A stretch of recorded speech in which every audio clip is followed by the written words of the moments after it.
Russian researchers in the late 1940s kept 5 people awake for 15 days using an experimental gas-based stimulant.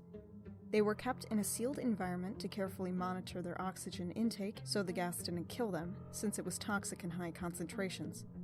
This was before closed-circuit cameras, so they had only microphones and 5-inch thick glass porthole-sized windows into the chamber to monitor them. The chamber was stocked with books, cots to sleep on but no bedding, running water and toilets, and enough dry food to last all 5 for over a month. The test subjects were political prisoners deemed enemies of the state during World War II. Everything was fine for the first 5 days. The subjects hardly complained, having been promised, falsely, that they would be freed if they submitted to the test and did not sleep for 30 days. Their conversations and activities were monitored, and it was noted that they continued to talk about increasingly traumatic incidents in their past, and the general tone of their conversations took on a darker aspect after the 4-day mark.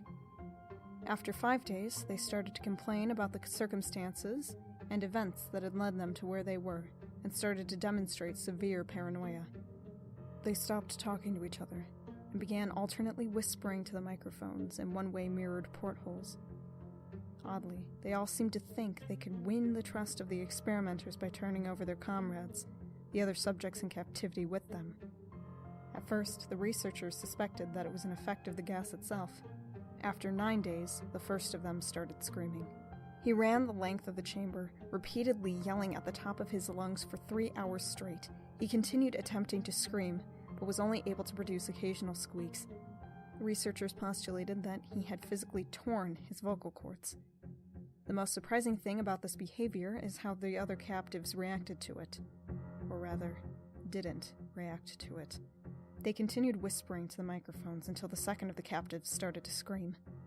The 2 non-screaming captives took the books apart, smeared page after page with their own feces, and pasted them calmly over the glass portholes. The screaming promptly stopped. So did the whispering to the microphones. After 3 more days passed, the researchers checked the microphones hourly to make sure they were working, since they thought it impossible that no sound could be coming with 5 people inside.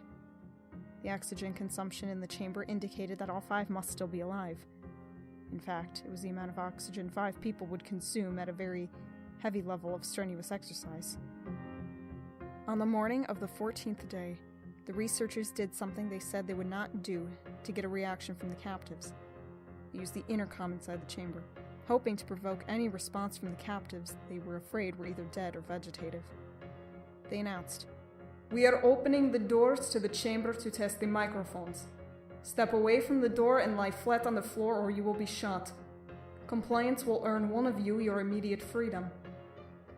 To their surprise, they heard a single phrase in a calm voice respond. "We no longer want to be free." Debate broke out amongst the researchers and the military forces funding the research. Unable to provoke any more responses during the intercom, it was finally decided to open the chamber at midnight on the 15th day. The chamber was flushed of all the stimulant gas and filled with fresh air, and immediately voices from the microphones began to object. 3 different voices began begging, as if pleading for the life of loved ones, to turn the gas back on. The chamber was opened and the soldiers sent in to retrieve the test subjects. They began to scream louder than ever, and so did the soldiers when they saw what was inside. 4 of the 5 subjects were still alive, although no one could rightly call the state any of them were in life. The food rations past day 5 had not been so much as touched. There were chunks of meat from the dead test subjects' thighs and chest stuffed into the drain at the center of the chamber, blocking the drain and allowing 4 inches of water to accumulate on the floor. Precisely how much of the water on the floor was actually blood was never determined. All 4 surviving test subjects also had large portions of muscle and skin torn away from their bodies. The destruction of flesh and exposed bone on the fingertips indicated that the wounds were inflicted by hand, not with teeth as the researchers initially thought. Closer examination of the position and angles of the wounds indicated that most, if not all of them, were self-inflicted. The abdominal organs below the ribcage of all 4 test subjects had been removed, while the heart, lungs, and diaphragm remained in place. The skin and most of the muscle attached to the ribs had been ripped off, exposing the lungs through the ribcage. All of the blood vessels and organs remained intact. They had just been taken out and laid on the floor, fanning out around the eviscerated but still living bodies of the subjects. The digestive tract of all 4 could be seen to be working, digesting food. It quickly became apparent that what they were digesting was their own flesh, that they had ripped off and eaten over the course of the days. Most of the soldiers were Russian special operatives at the facility, but many still refused to return to the chamber to remove the test subjects. They continued to scream to be left in the chamber and alternately begged and demanded that the gas be turned back on lest they fall asleep. To everyone's surprise, the test subjects put up a fierce fight in the process of being removed from the chamber. One of the Russian soldiers died from having his throat ripped out. Another was gravely injured by having his testicles ripped off and an artery in his leg severed by one of the subject's teeth. Another 5 of the soldiers lost their lives, if you count ones that committed suicide in the weeks following the incident.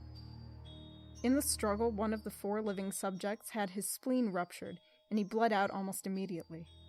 The medical researchers attempted to sedate him, but this proved impossible. He was injected with more than 10 times the human dose of a morphine derivative and still fought like a cornered animal, breaking the ribs and an arm of one doctor. When his heart was seen to beat for a full 2 minutes after he had bled out to the point that there was more air in his vascular system than blood. Even after it stopped, he continued to scream and flail for another 3 minutes, struggling to attack anyone in reach and just repeating the word "more" over and over, weaker and weaker, until he finally fell silent. The surviving 3 test subjects were heavily restrained and moved to a medical facility. The 2 with intact vocal cords continuously begging for the gas, demanding to be kept awake. The most injured of the 3 was taken to the only surgical operating room the facility had. In the process of preparing the subject to have his organs placed back within his body, it was found that he was effectively immune to the sedative they had given him to prepare him for surgery. He fought furiously against his restraints when the anesthetic gas was brought out to put him under. He managed to tear most of the way through a 4-inch wide leather strap on one wrist, even through the weight of a 200-pound soldier holding that wrist as well. It took only a little more anesthetic than normal to put him under, and the instant his eyelids fluttered and closed, his heart stopped. In the autopsy of the test subject that had died on the operating table, it was found that his blood had triple the normal level of oxygen. His muscles that were still attached to his skeleton were badly torn, and he had broken 9 bones in his struggle to not be subdued. Most of them were from the force his own muscles had exerted on them. The second survivor had been the first of the group of the 5 to start screaming. His vocal cords destroyed, he was unable to beg or object to surgery, and he only reacted by shaking his head violently in disapproval when the anesthetic gas was brought near him.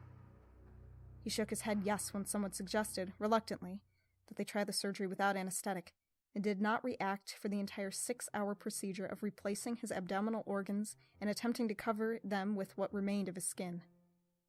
The presiding surgeon stated repeatedly that it should be medically impossible for the patient to still be alive. One terrified nurse assisting the surgery stated that she had seen the patient's mouth curl into a smile several times whenever his eyes met hers. When the surgery ended, the subject looked at the surgeon and began to wheeze loudly, attempting to talk while struggling. Assuming this must be something of drastic importance, the surgeon had a pen and pad fetched so that the patient could write his message. It was simple. Keep cutting. The other 2 test subjects were given the same surgery, both without anesthetic as well, although they had been injected with a paralytic for the duration of the operation. The surgeon found it impossible to perform the operation while the patients laughed continuously. Once paralyzed, the subjects could only follow the attending researchers with their eyes. The paralytic cleared their system in an abnormally short period of time, and they were soon trying to escape their bonds. The moment they could speak, they were again asking for the stimulant gas. Researchers tried asking why they had injured themselves, why they had ripped out their own guts, and why they wanted to be given the gas again. Only one response was given. I must remain awake. All 3 subjects' restraints were reinforced and they were placed back in the chamber, awaiting determination as to what should be done with them. The researchers, facing the wrath of their military benefactors for having failed the stated goals of their project, considered euthanizing the surviving subjects. The commanding officer, an ex-KGB, instead saw potential and wanted to see what would happen if they were put back on the gas. The researchers strongly objected, but they were overruled. In preparation for being sealed in the chamber again, the subjects were connected to an EEG monitor and had their restraints padded for long-term confinement. To everyone's surprise, all 3 stopped struggling the moment it was let slip that they were going back on the gas. It was obvious that at this point all 3 were putting up a great struggle to stay awake. One of the subjects that could speak was humming loudly and continuously. The mute subject was straining his legs against the leather bonds with all his might, first left, then right, then left again for something to focus on. The remaining subject was holding his head off his pillow and blinking rapidly. Having been the first to be wired for EEG, most of the researchers were monitoring his brain waves in surprise. They were normal most of the time, but sometimes flatlined inexplicably. It looked as if he were repeatedly suffering brain death before returning to normal. As they focused on paper scrolling out of the brainwave monitor, only one nurse saw his eyes slip shut at the moment his head hit the pillow. His brainwaves immediately changed to that of deep sleep, then flatlined for the last time as his heart simultaneously stopped. The only remaining subject that could speak started screaming to be sealed in now.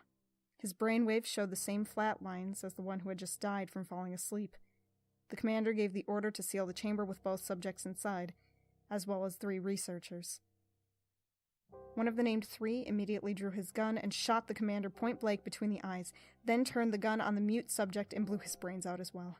He pointed his gun at the remaining subject, still restrained to the bed as the remaining members of the medical and research team fled the room. "I won't be locked in here with these things.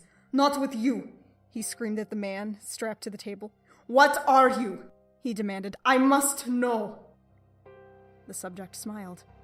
"Have you forgotten so easily?" the subject asked. "We are you. We are the madness that lurks within you all, begging to be free at every moment in your deepest animal mind. We are what you hide from in your beds every night.